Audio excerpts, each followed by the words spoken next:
earthquake swarm in San Francisco at a fault line that is close to the San Andreas Fault. And we have learned, at least if you watch my channel on a regular basis, that side faults or parallel faults are capable of triggering the San Andreas Fault. So what is going on there? We have over 45 earthquakes already in just 48 hours at this fault line. It's called the Calaveras Fault. Doesn't sound so hostile, but it is a major branch of the San Andreas Fault, of the fault system that is also present in Northern California, located in the San Francisco Bay Area. That's where the Calaveras Fault lies. And it basically extends from the South Bay near the Hayward Fault. That is also a major fault line, and then up towards the Danville area. I've reported about the Hayward Fault quite a few times. And the Calaveras Fault is considered active. Well, obviously, it can experience both moderate and large earthquakes and significant aseismic creep. I've also reported about creeping fault lines. You've seen the images where the sidewalk is basically misplaced. So one part of the area moves in that direction, the other part moves in that direction. So now we have that swarm of over 40 earthquakes that has been recorded at the Calaveras Fault, southeast of San Ramon. The largest so far has been magnitude 3.8, and of course that's no reason to panic. It's not a big earthquake, but you know, the San Andreas Fault is locked and loaded, guys. And you know, if something's rumbling on something that's locked and loaded, it can help make it slip. And the interesting part is I've recently released a video about that. You should really watch it in the end screen, because scientists by mistake discovered something that will generate a disaster for the west coast of Canada and the US, British Columbia, state of Washington, state of Oregon, and California. And I'm not talking about the Cascadia Fault. I'm talking about the Cascadia Fault and the San Andreas Fault, because these two guys are interacting with each other that we didn't know before. That video is in the end screen, guys. Really, watch this. It's absolutely scary, because what that would mean for North America, nobody can imagine. But let's get back to that fault here, because it is a little bit concerning what this guy is doing. This earthquake swarm is in progress right now.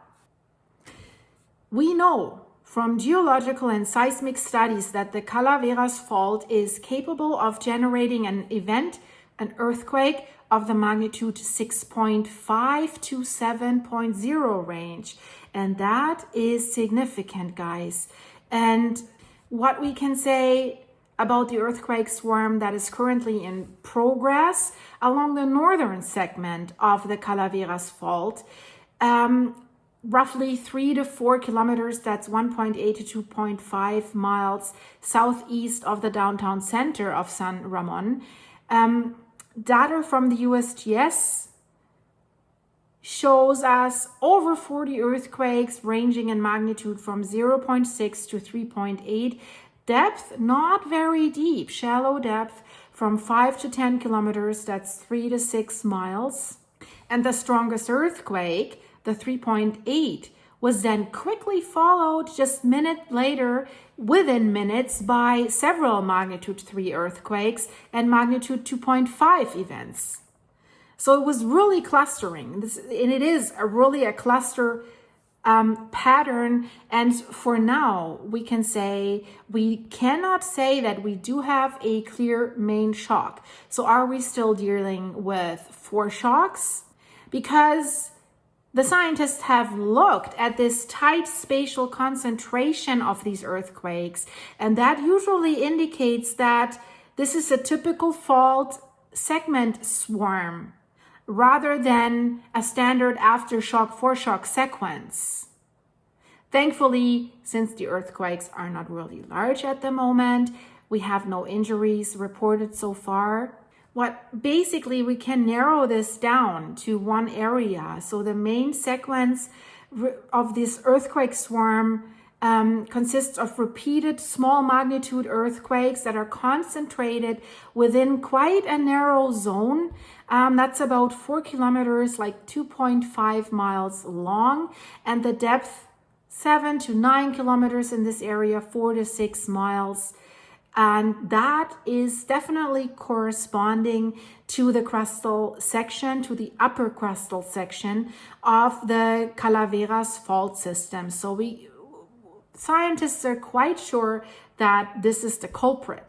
So the Calaveras Fault is a major right lateral strike slip fault, and that is forming the eastern branch of the San Andreas Fault system. From the main San Andreas Fault that runs from Southern California through Northern California, there's several branches going off. There's several more fault systems, smaller faults, but they're rattling. Scientists have confirmed that in recent studies can trigger the big one.